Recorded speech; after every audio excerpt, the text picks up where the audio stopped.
கொரிந்தியர் 3:12. ஒருவன் அந்த அஸ்திபாரத்தின் மேல் பொன் வெள்ளி விலையேறப்பெற்ற கல் மரம் புல் வைக்கோல் ஆகிய இவைகளை கட்டினால் ஒருத்தன் ரட்சிக்கப்பட்டுட்டான், அபிஷேகம் பெற்றுட்டான், ஞானசானம் பெற்றுட்டான், நல்ல சபைக்கு போகிறான், தேவ பிள்ளைகளோட ஐக்கியம் கொள்கிறான், கர்த்தருக்கு கொடுக்குறான், ஊழியத்தில் ஈடுபடுறான், கர்த்தருக்கு ஸ்தோத்திரம். அது அவனுடைய வாழ்க்கையில் கிறிஸ்து அஸ்திபாரமாக இருக்கிறார். தேவ பிள்ளை, தேவ ஊழியக்காரன். அதுக்கு மேலே அவன் என்ன கட்டுகிறான் என்பது முக்கியம். அவனுடைய கிரியைகள், அவனுடைய செயல்பாடுகள், எல்லா செயல்பாடும் வெறும் ஊழியம் மட்டும் இல்லை. செயல்பாடு என்பது வெறும் ஊழியத்தை மட்டும் குறிக்கலை, எல்லா செயல்பாடுகளையும் குறிக்குது. நடக்கைகள், செயல்கள், கிரியைகள், பிரயாசங்கள் எல்லாத்தையும் குறிக்குது. இது எப்படிப்பட்டதாக இருக்கிறது? அது பொன்னாக இருக்கிறதா, வெள்ளியாக இருக்கிறதா, விலையேறப்பெற்ற கல்லாக இருக்கிறதா, மரமாக இருக்கிறதா, புல்லாக இருக்கிறதா, வைக்கோலாக இருக்கிறதா? 6 காரியங்கள் அங்கே சொல்லப்பட்டிருக்கிறது. இது நம்ம பரலோகத்துக்கு போன பிறகு நமக்கு அங்கே ஒரு அசஸ்மெண்ட்டு. பரலோகத்துக்குள்ளே போயிடுவோம். கிறிஸ்து என்கிற அஸ்திபாரம் நம்ம வாழ்க்கையில் இருந்தாலே பரலோகத்துக்கு போயிடுவோம். ஆனால் அந்த அஸ்திபாரத்தின் மேல் நாம் என்ன கட்டியிருக்கிறோம், அதற்கு என்ன பலன் கொடுக்க வேண்டும் என்பது பரலோகத்தில் அங்கே ஒரு பரீட்சை நடக்கும், அங்கே ஒரு சோதனை நடக்கும். நம்முடைய கிரியைகள் பொன்னா வெள்ளியா, விலையேறப்பெற்ற கல்லா, வைக்கோலா, புல்லா, மரமா என்கிற ஒரு பரிசோதனை அங்கே நடக்கும். அதுக்கேற்ற மாதிரி தான் பலன் கிடைக்கும் பரலோகத்தில். முதல்ல சொல்லப்பட்டிருப்பது பொன். பொன் என்பது வேதத்தில் சொல்லப்பட்ட இடங்களையெல்லாம் நான் எடுத்து பார்த்தேன். அதில் பெரும்பாலான இடங்கள் புடமிடுவதை குறித்து தான் சொல்லப்பட்டிருக்கிறது. சில இடங்களில் ஐஸ்வர்யத்துக்கு பொன் பயன்படுத்தப்பட்டிருக்கிறது, இன்னும் சில அர்த்தங்களிலே தங்கம் பயன்படுத்தப்பட்டிருக்கிறது பைபிளில். ஆனால் அதிகமான இடங்களில் புடமிடுதல் அதை குறித்து தான், பொன்னானது சுத்திகரிக்கப்படுதல் என்பதை குறித்து தான் சொல்லப்பட்டிருக்கிறது. பைபிளில் எழுதப்பட்ட முதல் புஸ்தகம் என்று கருதப்படுகிற யோபு 23 அதிகாரத்தில் சொல்லப்படுகிறது, அவர் என்னை சோதித்த பின் நான் பொன்னாக விளங்குவேன் என்று அங்கே யோபு சொல்கிறான். ஆக சோதனையோடு தொடர்பு படுத்தி அங்கே பொன் சொல்லப்பட்டிருக்கிறது. யோபு 23:10.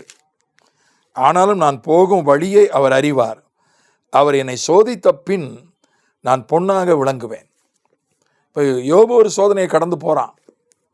அவன் சொல்கிறான், நான் இந்த சோதனைக்கு பிறகு பொன்னாக விளங்குவேன் என்று சொல்கிறான். இப்போ தங்கத்தில் இப்போ 9 கேரட் கூட வந்துடுச்சு. ஏன்னா விலைவாசி கிட்டத்தட்ட 1 லட்சம் ஆகிப்போச்சு. தங்கம் ஒரு சவரன் 24 கேரட்டுனா இன்னும் அதிகம். 22 கேரட் 1 லட்சம், 18 கேரட்டு இப்போ ஓரளவுக்கு தமிழ்நாட்டில் வந்துடுச்சு. 12 கேரட்டு வட இந்தியாவில் கொஞ்சம் 12 கேரட்டு மக்கள் பயன்படுத்துகிறாங்க. இப்போ 9 கேரட் கூட வந்துடுச்சு. அது விலை ரொம்ப கம்மி.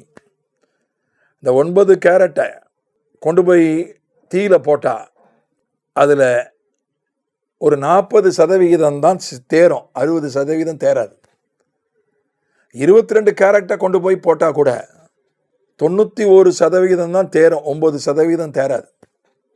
அதுக்கேற்ற மாதிரி 18%, 18 கேரட்டை கொண்டு போய் நெருப்பில் போட்டால் ஒரு 60-70% தான் தேரும், 65-70% தான், மீதி தேராது.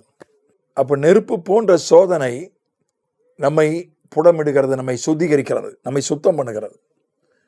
அதுதான் 1 பேதுரு 2 அதிகாரத்திலையும் சொல்லப்பட்டிருக்கிறது. வெளிப்படுத்தின விசேஷம் 3:18 சொல்லப்பட்டிருக்கிறது, புடமிடப்பட்ட பொன். இந்த சபைக்கு, இக்கால சபை, லவோதிக்கேயா சபை, இந்த சபை காலத்துக்கு சொல்லப்பட்ட, என்னிடத்தில் புடமிடப்பட்ட பொன்னை நீ வாங்கிக்கொள் என்று கர்த்தர் சொல்கிறார். அது பாடுகளுக்கு ஒப்பனையாக இருக்கிறது. பொன் புடமிடப்படுவது என்பது பாடுகள், சோதனைகளுக்கு ஒப்பனையாக இருக்கிறது. 1 பேதுரு 2 அதிகாரத்தில் பாடுகள் குறைஞ்சபட்சம் 3 காரணங்களால் பாடுகள் வருகிறது. 1 பேதுரு 2:20 நன்மை செய்வதால் பாடுகள் வருகிறது.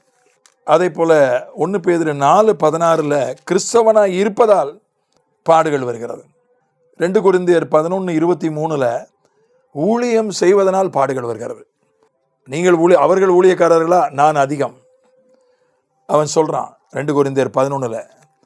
அதற்கு ஆதாரமாய் அவன் சொல்வது பாடுகளைத்தான். நான் இவ்வளோ பாடுகளை பட்டிருக்கேன், அதனால் நான் ஊழியக்காரன் என்பதற்கு இதான் ஆதாரம். ஊழியத்து நிமித்தம் வரக்கூடிய பாடுகள். பெரிய லிஸ்ட்டு போடுறான் அவன். அதிகமாய் அடிப்பட்டவன், காவல்களில் வைக்கப்பட்டவன், மரண அவதியில் அகப்பட்டவன், 5 தரம் அடிக்கப்பட்டேன், 3 தரம் மிலாறுகளால் அடிபட்டேன், 1 தரம் கல்லறியுண்டேன், கள்ளரால் வந்த மோசம், சுய ஜனங்களால் வந்த மோசம், அந்நிய ஜனங்களால் வந்த மோசம், கள்ள சகோதரரால் வந்த மோசம். 27ஆம் வசனம் வரைக்கும் ஒரு பெரிய பட்டியலை போடுறான். நன்மை செய்வதால் வரக்கூடிய பாடுகள், கிறிஸ்தவனாய் இருப்பதால், தேவனுடைய பிள்ளையாய் இருப்பதால், மனசாட்சிப்படி வாழுவதனால் வரக்கூடிய பாடுகள், ஊழியம் செய்வதனால் வரக்கூடிய பாடுகள், சுவிசேஷத்து நிமித்தம், சபை நிமித்தம் வரக்கூடிய பாடுகள். 3 விதமான பாடுகள். இந்த 3 விதமான பாடுகளையும் அதிகமாக படக்கூடிய ஒரு வாழ்க்கை தான் தங்கத்தால் கட்டப்பட்ட வாழ்க்கை. எல்லாருக்கும் பாடுகள் உண்டு. உலகத்தில் உங்களுக்கு உபத்திரவம் உண்டு. தேவ பக்தியாய் நடக்க மனதாக இருக்கிற யாவரும் துன்பப்படுவார்கள். நீதிமானுக்கு வரும் துன்பங்கள் அநேகமாக இருக்கும். எல்லாருக்கும் பாடுகள் உண்டு. ஆனால் சிலருக்கு இந்த 3 விதமான பாடுகளும் இருக்கும், அதிகமாக இருக்கும். பவுலுக்கு இருந்த மாதிரி எல்லா அப்போஸ்தலர்களும் பாடுபட்டாங்க. ஆனால் பவுல் அவர்களெல்லாம் அவனை அதிகமாக பாடுபட்டான். அதனால் அந்த அப்படிப்பட்ட ஆண்டவருக்காக பாடுகளின் ஐக்கியம்னு சொல்கிறான்.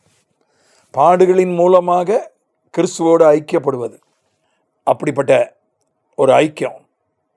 பவுல் போன்ற ஒரு வாழ்க்கை தான் தங்கத்தால் கட்டப்பட்ட வாழ்க்கை. அதற்கு பரலோகத்தில் அதிக பலன் உண்டு, இங்கேயும் பலன் உண்டு, இங்கேயும் அதற்கு மரியாதை உண்டு. கர்த்தருக்காக பாடுபடுகிறவர்களுக்கு அந்நிய காரியங்களில் தலையிடுவதாலும் பாடு வரும், திருடினாலும் பாடு வரும், கொலை செஞ்சாலும் பாடு வரும், தப்பு பண்ணாலும் பாடு வரும். அது வேற பாடு. ஆனால் நன்மை செய்து தேவ பிள்ளையாய் வாழ்ந்து ஊழியம் செய்து அதற்காக பாடுபட்டுகிற வாழ்க்கை ஒரு தங்கத்தாலே கட்டப்பட்ட வாழ்க்கை. பேர் வைக்கிறாங்க, தங்கம், பொண்ணு, கனகம், சோனா, இப்படிலாம் பேர் வைக்கிறாங்க, பவுன்ராஜ், இப்படிலாம் பேர் வைக்கிறாங்க. இந்த பேரில் மட்டும் இல்லை, வாழ்வே ஒரு தங்கமயமான வாழ்க்கை. அப்படிப்பட்ட ஒரு வாழ்க்கையை நாம் வாழ, அப்படிப்பட்ட நம்முடைய கிரியைகளெல்லாம் ஒரு ஆண்டவருக்காக, சுவிசேஷத்துக்காக நன்மை செய்வதனாலே பாடு அனுபவிக்கிற ஒரு வாழ்க்கையாய், பாடு சகிக்கிற ஒரு வாழ்க்கையாய் நம்முடைய வாழ்க்கை இருக்க, நம்முடைய செயல்பாடுகள் இருக்க ஆண்டவர் நமக்கு உதவி செய்வாராக. ஆண்டவர் நம்மை பொன் மயமாக கட்டி எழுப்புவாராக. ஆமென்.